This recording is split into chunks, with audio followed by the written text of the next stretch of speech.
Good afternoon, my Real News Midday TV family. Welcome back to the channel for another news update for Friday, October 10, 2025.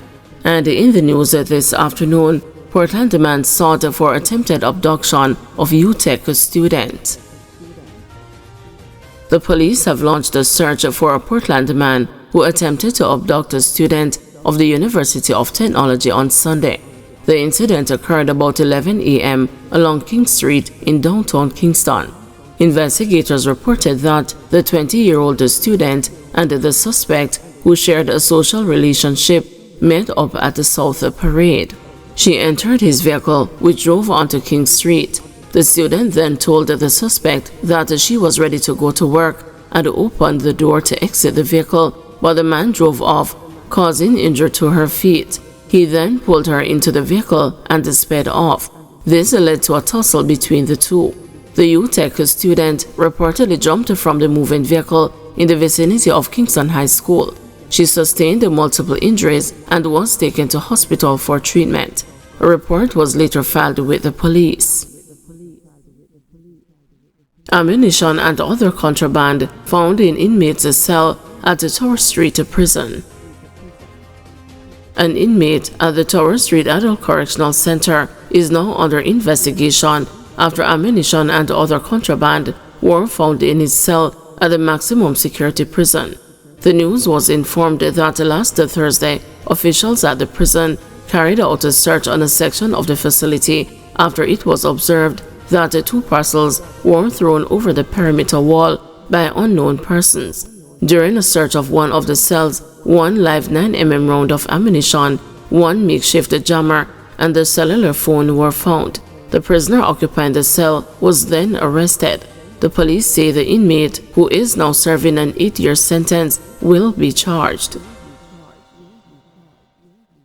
Portland health official cautions against the unsafe coconut water bottling practices. Chief Public Health Inspector for Portland, Lorenzo Hume, is warning residents to be cautious when bottling coconut water, noting that poor sanitation practices can lead to serious health.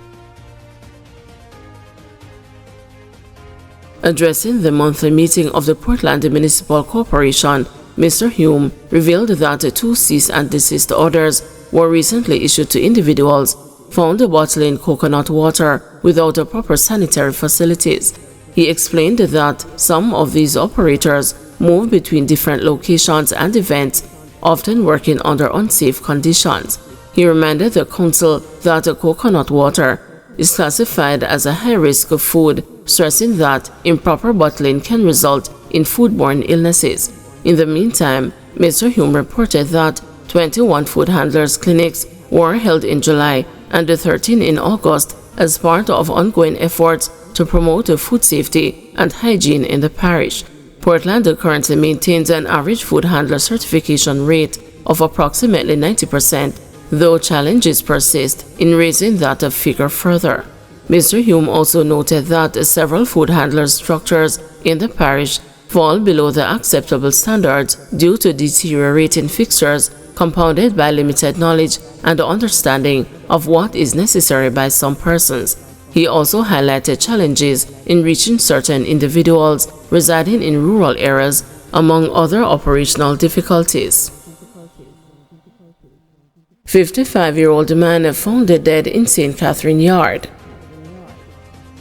The death of a man whose body was discovered in his Kittentown yard on Wednesday is being looked into by the St. Catherine police. He is 55-year-old merchandiser Andrew Nelson of Marysfield in the area. Reports from the Guanaboaville police are that about 5:10 a.m., Nelson woke up and went outside to water his plants. According to the police, he was later found in a section of an unfinished building in the yard. The police were summoned.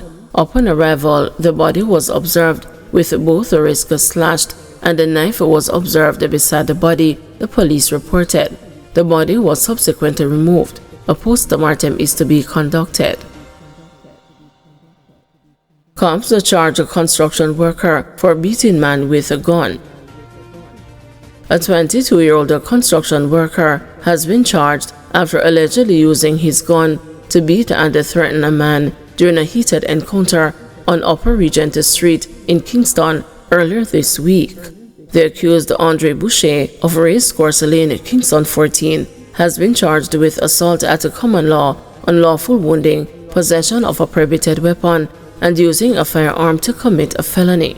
Reports from the Denham Town Police are that about 5:30 p.m. on Monday, October 6, a man was walking along the roadway when Boucher reportedly approached him, pulled a firearm from his waistband, and used it to hit him in the face, causing a wound.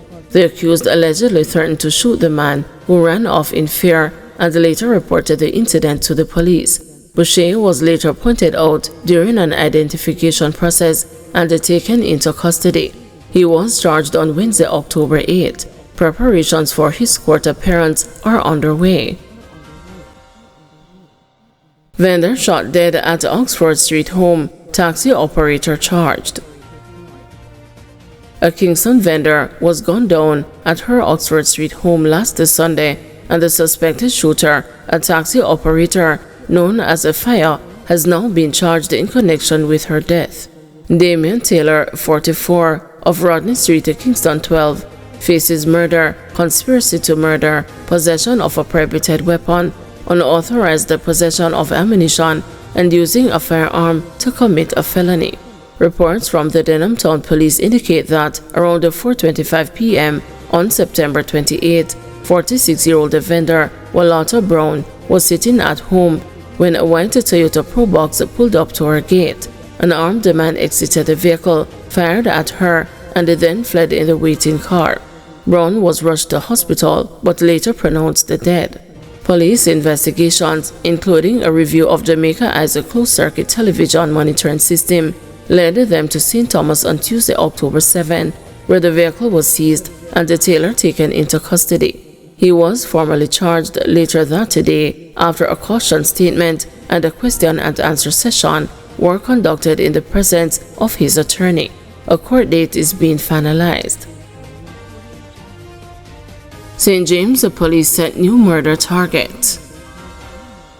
As major crimes continue to trend down, the police have made a bolder prediction for 2026. For next year, just like last year, when we said under 100, we are seeing under 70. Head of the St. James Police, Senior Superintendent Aaron Samuels, told the Thursday's monthly council meeting of the St. James Municipal Corporation. We will be making our plans and putting things in place to ensure whatever gains we make this year is sustained going into next year, he explained. The parish has been seeing a downward trend in major crimes, with less than half the murders that were committed up to this time last year. Since the start of the year, we have been seeing a decline in murders and shootings. So far, we are at 44 murders compared to 108 last year, which is 68 less, which is approximately 60%, Samuels disclosed. For shootings, we are at 42 compared to 90. That's 48 less shootings, which is 53.4% less, he told the meeting. After years of having the dubious distinction of being the bloodiest police division in Jamaica, St. James now sits in fourth place in terms of murders committed in the country. We'll continue to work hard to ensure that we bring Montego Bay the title as the safest city, Samuels vowed. While the senior cop was cautious about revising the figure for this year, he said he is still optimistic about achieving the goals of fewer than 100 murders in the division. We are going to be pushing through with Operation Endgame towards the end of the year, Samuels said. That is the latest initiative rolled out as he and his team embark on a major push to further reduce crime and violence within the police division. It runs from October to the end of this year. Endgame succeeded previous operations Storm 1 and Storm 2, which have been deemed effective in bringing down crime levels within the parish, especially gang violence. These successes are in stark contrast to previous periods of bloodshed, including 2017, when the division recorded an astonishing 342 murders. Samuels has attributed the gains made to the support the police have been getting. I must say that this cannot be done by the police alone. but by all stakeholders being a part of the solution, he insisted. During the meeting, he thanked the councillors for their role in assisting the police as they grapple with issues of crime and violence at the local level. I must say thank you to everybody here who has helped in some way, shape or form, attending meetings, working out plans, doing your jobs so that it makes our job a little easier, Samuels stated. I don't believe any other police division enjoys this sort of support that we get here in St. James, and for that working together, we are seeing the results, he added. Guys, thank you for watching. See you this evening at 6 p.m. for another news update.